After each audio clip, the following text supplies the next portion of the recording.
नमस्कार दोस्तों। एमपीएसआई वाले लोगों को ऐसा लग रहा है कि एमपीएसआई क्या पोस्टपोन्ड होने वाला है, क्योंकि हमारा जो शेड्यूल आया था उसमें 16 जनवरी की डेट दी हुई थी कि 16 जनवरी से एग्ज़ाम होंगे। लेकिन अभी तक ना तो एडमिट कार्ड आए, ना कोई ईएसबी की तरफ से अपडेट आया है। ऐसे में लोगों को ये लग रहा है कि क्या होने वाला है, काफ़ी कन्फ्यूजन में है। और कई लोग ऐसा होता है कि अपनी पढ़ाई को भी डिस्टर्ब कर लेते हैं, एक रिदम बना रहता है और उस रिदम को तोड़ लेते हैं। तो इसको लेके ही आज हम सारी चीज़ें चर्चा करेंगे। पहले ये देख लेते हैं कि ईएसबी की जो वेबसाइट है उस पे आप ध्यान से देखेंगे तो कुछ चीज़ें आपकी बिल्कुल स्पष्ट हो जाएंगी। पहली चीज़ मैं आपको दिखा देता हूँ कि जो एमपीएसआई के हैं उसकी विंडो ओपन हो गई है। किसकी? फॉर्म फिलिंग की विंडो ओपन कर दी है। किसकी?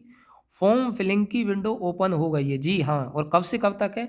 8 तारीख से 10 जनवरी तक, यानी आज लास्ट डेट थी।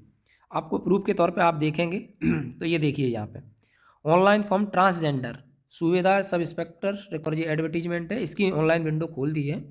इसका मैं और आपको थोड़ा ध्यान से दिखाऊं तो ये देखिए यहाँ पे कोर्ट केस को लेके ये गए थे, तो ट्रांसजेंडर की जो विंडो है 8 जनवरी से लेके 10 जनवरी तक खुली है। तो इस चीज़ को आपको बहुत ध्यान से रखना है कि विंडो ओपन है। तो सर अभी फॉर्म फिल हो रहे हैं तो क्या पोस्टपोन्ड हो जाएगी?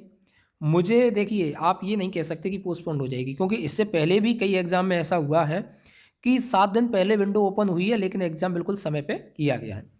लेकिन दूसरा फैक्ट ये है, आप यहाँ पे देखेंगे शेड्यूल बहुत ध्यान से देखेंगे तो ये 2026 का अभी नया अपडेट शेड्यूल आया था। इसमें एमपीएसआई का जिक्र नहीं था। क्यों? क्योंकि ये पुराने ही शेड्यूल में वो 16 जनवरी था, तो यहाँ पे कोई जिक्र नहीं। ये अभी कुछ समय पहले ही अपडेट हुआ है। इसमें सारी वैकेंसी बताई गई थी कि कौन सी वैकेंसी कब होगी, लेकिन एमपीएसआई का इसमें कहीं भी जिक्र नहीं है। तो एक ये संशय था लोगों के मन में, क्या इसमें क्यों नहीं 18 फरवरी से शुरू किया है कि 18 फरवरी से ये होगा, लेकिन जो जनवरी के एग्ज़ाम है वो इसमें शामिल नहीं किए। लेकिन 2025 में अगर आप जाएंगे तो ये देखिए जो मैं आपको बता रहा था, सूबेदार सब इंस्पेक्टर की जो पुलिस हेडक्वार्टर से नोटिफिकेशन आया। कोर्ट केस की वजह से मैंने आपको बताया था कि 8 तारीख से लेकर 10 तारीख तक विंडो ओपन हुई। और ये आपकी फ़ीस दी हुई है कि 500 रुपये फ़ीस, और ये अदर के लिए 250। और देखिए एग्ज़ाम डेट 16 जनवरी ही यहाँ पे दिखाई दे रहा है। लेकिन समस्या क्या है आपको पता है? समस्या ये है कि एडमिट कार्ड में जब आप जाते हैं तो यहाँ पे कोई अपडेट नहीं आया है। तो लास्ट एडमिट कार्ड आप देखेंगे तो जो एएसआई का एग्ज़ाम हुआ है उसका है, और उसका एग्ज़ाम 17 तारीख से था। कब से? 17-18 तारीख को हुआ था। आप सब लोगों को पता है एएसआई का जो स्टेनोग्राफ का था। और इसमें 17-18 को एग्ज़ाम हुआ था, लेकिन 10 तारीख को एडमिट कार्ड आ गए थे, 7 दिन पहले ही। और ये एग्ज़ाम 16 तारीख से स्टार्ट है और 10 तारीख तक एडमिट कार्ड नहीं आए हैं। ये सोचने वाला पॉइंट है कि भाई जो एग्ज़ाम 10 से 17-18 तारीख को होने वाला था उसके एडमिट कार्ड 10 तारीख को डाल दिए थे, 10 दिसंबर को, और 17-18 दिसंबर को एग्ज़ाम था। और जो एग्ज़ाम 16 जनवरी को है उसके 10 जनवरी तक एडमिट कार्ड नहीं आए हैं। तो क्या फिर यहाँ पे ये निष्कर्ष निकालें कि पोस्टपोन्ड हो जाएगी? अभी मैं आपको एक आइडिया बता देता हूँ क्या होने वाला है।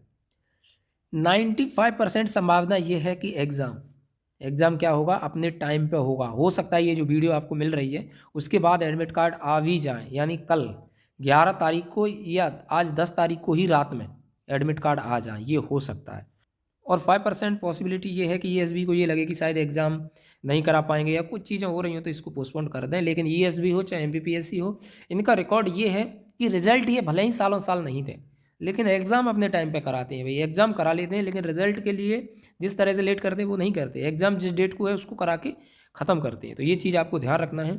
अब जिन लोगों की पढ़ाई डिस्टर्ब हो रही है मैं उनसे एक ही रिक्वेस्ट करूंगा कि आप पूरी ताकत से लग जाइए। अभी ये सोचिए सिर्फ कि पोस्टपोन्ड एग्ज़ाम नहीं होगा। अगर कल 11 तारीख को एडमिट कार्ड नहीं आते हैं तो फिर 100% एग्ज़ाम पोस्टपोन्ड होगा। ये भी मैं आपको बता देता हूँ कि अगर 11 तारीख को यानी कल सुबह तक एडमिट कार्ड नहीं आते हैं तब ये पोस्टपोन्ड हो जाएगा। तो ये सारी न्यूज़ थी। इसके बाद भी अगर आपका कोई डाउट है तो आप इंस्टाग्राम पे मुझे फॉलो कर सकते हैं, @अवध ऑफिशियल डालेंगे तो वहाँ पे मिल जाएगा, और मुझे फॉलो करके मैसेज करेंगे। अगर कोई प्रॉब्लम है तो मैं आपको वहाँ पे बता दूंगा। बाकी एमपीएसआई में अभी भी आपका रिवीजन नहीं हो पाया है तो Telegram channel Awadh academy join कर लीजिए, और वहाँ पे मैंने क्विक रिवीजन नोट्स डाल दिए हैं, हिस्ट्री, ज्योग्राफी, पॉलिटी और कुछ मिसलेनियस के टॉपिक डाल दिए हैं, तो वहाँ भी आप कवर कर सकते हैं। बहुत शानदार नोट्स है। तो ठीक है, ये सारी चीज़ थी। तो बहुत बहुत धन्यवाद दोस्तों। जय हिंद, जय भारत।